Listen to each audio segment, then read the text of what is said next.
Good vach, Shvatov. We are learning Le'iloi Nishmas Mindel Mariam Bas Kalman Reuven. We're on the bottom of Nun Gimel Amud Beis, and we are trying to define what levuvin are. We said that the male animals are allowed to go out with levuvin.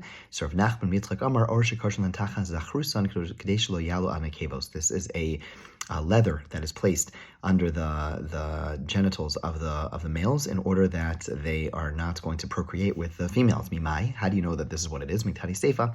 Because the next line says Varechelim Yotzos Shechuzos.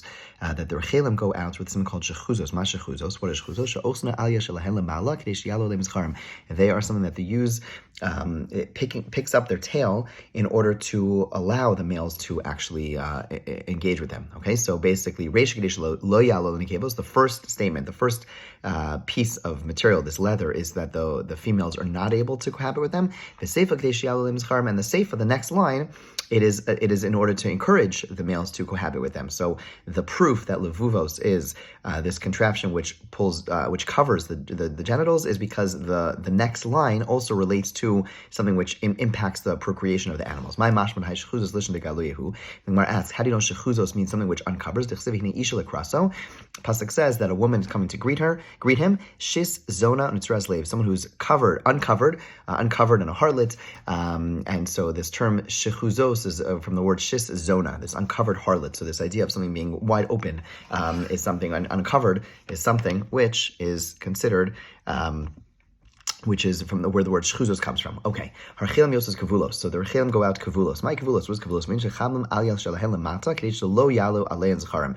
So they go out, the sheep, the female sheep go out kavulos, which is something which is placed below in order to prevent, holding their tails down, in order to prevent the males from cohabiting with them. My mashma hay kavulish de lo avid peruhu. How do you know this term kavul implies something which does not, which prevents procreation?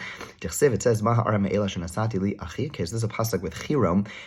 He was the king of Tyre, and Shlomo wanted to give him a gift. So what does he give him? He gives him a couple of cities. He gives him a city, and Hiram is a little upset. He says, "What's going on, my brother?" He says, "My brother, what are these cities you gave me?" They're called the land of Kavul until this day. My Eretz Kavul. What does it mean, the land of Kavul? Amar Huna Shayuba b'nei Adam shemechubalim mechesozav. There are people who are wrapped in silver and gold. Amalei Rava.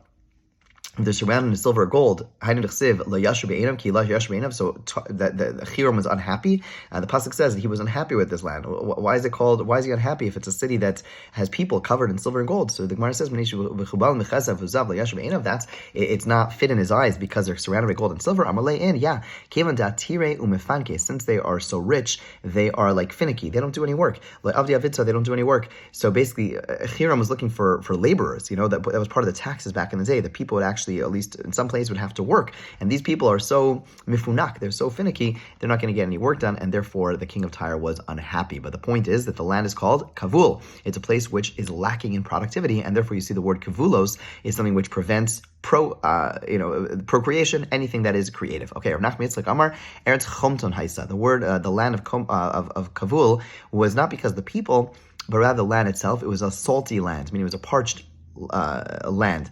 Why is it called Kavul? The Mistarga Bakara ad Kavla, because when people walk in the ground, it would go all the way until their ankle. Kavla is an ankle, and so that's why it's called Kavul. Kavul is associated with something which does not produce. People say, it's a land of Kavul, that term, which does not produce anything. Okay, Kavunos. The Mishnah then said they are allowed to go with Kavunos. My Kavunos, Shemechabnin Osan Lemelos. They wrap them tightly for Melas. Okay, what is Melas? We're going to see in a moment. There's a type of leprosy that causes a person to be tamei. Kitzemer lavan, it's like white wool. My tzemer lavan, what type of white wool? It is like the white wool of a day-old sheep, which is covered in order for mela. So the commentators explain what this means is as follows: that when a baby sheep is born, the mother would go and lick it clean. Okay, lick it until it's so white, right? It's brand new wool and it's all white and it's licked clean, right? When you have like a new talis, you could send it to the cleaners. Eventually, it starts getting more yellow. So this is brand new and it's really white. And then what they would do is they wanted to make this very fancy beged called melas. And so the way they would ensure that the clothing was really, really white is they would cover it with this thing. And that is what kivunos means. It's this not a contraption, like some type of cloth which they would tie tightly in order to keep it white and keep it clean, keep it away from dirt. Itmar Rav Amar Halacha Rabbi Yehuda. Rav says the halacha is like, oh sorry, I skipped a line. But izim yotzos truros, the goats go out tied up. Okay, so we saw already machlokas about this, about being tied up. Itmar Rav Amar Halacha Rabbi Yehuda. Shmuel Amar Halacha Rabbi Yossi. Okay, again, Rabbi Yehuda was the one who distinguished between being tied up for catching the milk, which he said is problematic, you cannot do, but if it's done to tie up the udders in order to prevent them from being milked ever again, to dry it up, that there's permitted, and the reason, the distinction is because then it's very tight, it's not going to fall off. Shmuel says halacha is like Rabbi Yossi, who allows all types of carrying. All types of these contraptions which capture. Sorry, Rabbi Yossi is the one who says in both cases it is asur. Okay, there are those who have Rav and Shmuel arguing, but not in the context of the Tanam that came before them, but saying their statements on their own. Rav says you're allowed to tie on this garment in order to dry up the udders. Then the animal's allowed to go out with that, but not if it's there to catch the milk. Shmuel says either way it is going to be forbidden. There are those who learn this statement like this. Goats are allowed to go out tied up to dry up the udders, but not to catch the milk. In the name of Yehuda ben Mesera, they said, Kach halacha. That's true. That is the halacha. Really, technically, if it's really tight, then it's fine. He says, who's going to pull lots? Who's going to roll the dice in order to see which one is for drying out and which one is for catching milk. What he means is as follows. He says, we're playing with fire over here. We're playing with Hilchos Shabbos, with possibly carrying on Shabbos. He says, who's going to it's a gamble. It's a gamble to say, oh, this one's tight enough, this one's not tight enough. Who knows? Maybe it's not tight enough. And therefore, in order to prevent any issues, he says, no going out. The goat is not allowed to go out with its, the animal's not allowed to go out with its udders tied because it might not be tight enough. And therefore, no going out with the udders, even though technically if it's tight enough, it would be okay. But we don't want to play with fire, okay? Again, because you can't distinguish between tight and not tight, they're both asur. Amar Shmuel, Amar Rabbi Yehuda, Amar Shmuel, Halach Rabbi Yehuda ben Mesera. Okay, so we see from Shmuel, the halacha is like Rabbi Yehuda ben Mesera, who says that either way it's forbidden. Ki asur Rav and Rabbi Yochanan, but yet we have a teaching from Rabbi Yochanan that says halacha Tanakama. Halacha is like the Tanakama, meaning you are allowed to go out with any type of bag, even if it's not like this contraption catching the milk. Even if it's catching the milk, it would be mutter. That is the opinion of Rav Yochanan. Okay, new Mishnah. Now we just finished discussing a bunch of things that animals could go out with, and now v'ameh eno yotzer. With what can they not go out? Lo yetzer gamal b'mitultelis. Mitultelis is like a saddle cloth, which keeps it warm. Okay, can't go out with it. As we'll see, the issue over there is that it's going to fall off, and if it falls off, the owner's going to pick it up. We'll see if it's tied on tightly. It's not going to be an issue. Lo akud v'lo ragul. Okay, we'll see what those mean. V'chein shar kol behemas is true not just for a camel, but for all animals. Lo yikshur gmalim zebah zev yimshach. A person is not allowed to connect, tie together all the camels and carry them. We'll see what the issue with that is. Aval machnes chavalim l'soch yadav yimshach.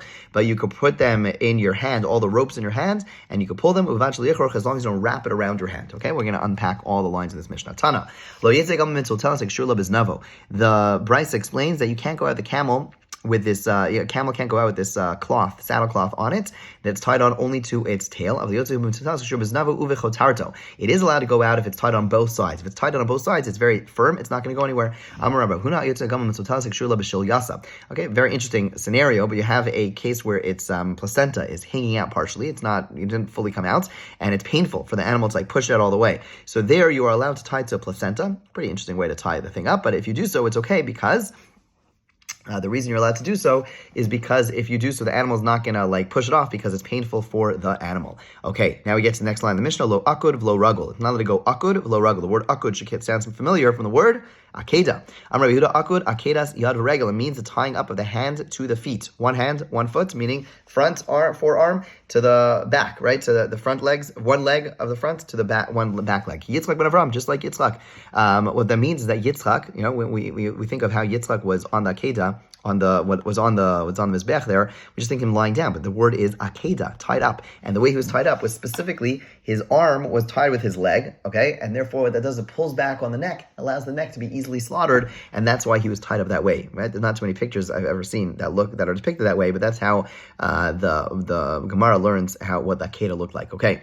But we have a problem because we have a brisa which seems to say differently, okay? We didn't finish the first thing. Ragul, what does ragul mean? Shelo What it means, you have the front arm, it's tied up to it, the top of it, the arm, meaning the leg. The bottom of the leg is tied up to the top part, and the reason both these things are done is that the animal does not run away. Both these things cannot be done on, an animal cannot walk out like this on Shabbos. Meisvei, we have a problem because there's a brayso that seems to contradict this. Akud, what does akud mean? Shtei yadayim u'shtei raglayim. 2 hands and 2 feet, meaning the 2 front arms, legs, to the 2 back legs, not 1 and 1, like you said. Ragul is the same, that it doesn't lift up its arm or the top of the leg and tie it with the bottom of it tied up with the top. Okay, Yehuda Amar Ki Aitana. So the Gemara answers no, it's not a problem because Rabbi Yehuda was holding like the following brisa with the Tanya, which says Akud Akedes Yad Regel O Shtei Yadayim Ushtei Reglayim. The word Akud means either one, meaning front arm, front leg, and back leg, or both legs. Okay, ragul shliachov yado agabe Yisrael yikshar, and again, ragul is the same. The Gemara says still vakati lo dami bishlam areish v'seif anicha mitzias akasha. Yes, the first line in this brayso was good because it said akun means 1 arm and 1 leg, meaning 1 front, 1 back. The last line, ragul, about not tying the bottom part of the arm to the top, the bottom part of the leg to the top part of the leg, that's also good. But the middle also said akud also means 2 and 2, and you said it only means 1 and 1. So the Gemara says okay, there's another brayso. Elahud Amar Ki Atana. Sorry, I'm using my computer. My Gemara is not here with me. Elahud Amar Ki Atana. Akud Akedes Yad Regel. Akud means 1 front arm, meaning 1 front leg, 1 back leg. Yitzchak ben Avram. Ragul Shliachov Yado Agabe Yisrael V'Yikshar. And Ragul means again not tying the bottom of the arm, the bottom of the leg together with the top of the leg. Okay, why can't you tie the camels together? My time, the reason you can't tie all the camels together is because it looks like you're going to the marketplace. Aval machnis. Okay, but you are allowed to put them all in your hands. Amar Vashi. Loshanu, but you can't tie them together. Okay, you can't like wrap them together. Ravashi Loshanu alini kalayim. This halacha is only said regarding kalayim. Kalayim is you can't put 2 species together. So we're asked kalayim demai. Which kalayim are we referring to over here? Elam kalayim de adam. Maybe the issue over here is that you, the human being carrying this thing, is now together with a donkey, and that's a form of kalayim. Like you can't plow a field with like a donkey and a horse. You can't put 2 animals together and like have them really working together. So maybe the kalayim over here is that it's you, the human being, together, the camel. Whereas it can't be. But it's not. We learned Adam Mutter Im Kulam Lachrosh Limshoch. There is no issue of kalayim with a human being. A person is allowed to plow and to do activities with another animal. That is not called kilayim. Ella kilayim dechaval must be kilayim of the ropes. That 1 rope must be wool, 1 rope must be linen, and that's the issue over here. The issue is that you can't like tie them. You can't wrap. Sorry. I skipped a line, I'm sorry. Okay. It's Ritaman Kalaim of the ropes. The Gemara says that until you tie things tightly together, it's not attached. Over here, we're talking about holding a bunch of ropes together. One's wool, one's linen. That's not kilaim. That's not shatnez. Kilaim and shatnez are interchangeable. That's not shatnez. Ella, so rather what we're saying, okay, we're talking about kilayim of ropes. We're talking about tying them together. If you're tying them together, that's already an issue. So Shmuel now adds that when you're walking outside, again, we're talking about a case where there's no eruv. You're allowed to go out with a leash for an animal, okay? But Shmuel says the rope shouldn't go out from the bottom of your hand to tefach, 1 tefach. Okay, why not? Because as long as you're holding on to the leash, that's all part of the animal. You're not carrying. But if there's a rope hanging out from under my arm, right, here's where the leash is, which is attached to the animal. But then there's rope hanging out over here. That looks like I'm carrying rope.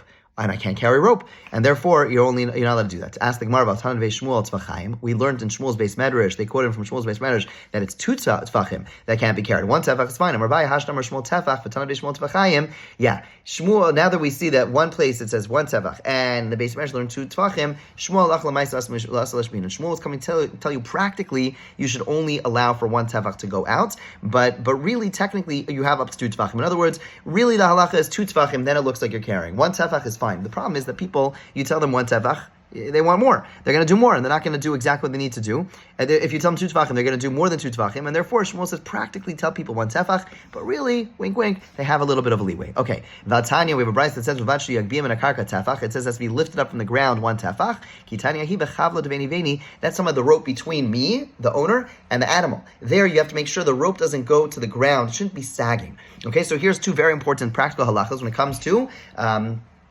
when it comes to walking a dog without an Erev on Shabbos. You are allowed to walk a dog without an Erev on Shabbos, but two things. One, you have to make sure the rope is not hanging from outside your arm, because then it looks like you're holding the rope and not just the animal and the thing attached. So rather what you have to do is you have to wrap it around your hands. And B, you have to make sure it doesn't sag. If it sags, then you're no longer, then you're carrying the rope, right? Meaning as long as it's being used as a leash, then it's not carrying. But once it starts sagging, then you are carrying, and that would be a problem. And therefore, again, you have to make sure that the rope is always tight, always tightly pulled, and that there's nothing hanging out, and then you can walk your dog on Shabbos, even if there is no Erev. Have a wonderful day. We'll pick up in the Mishnah tomorrow.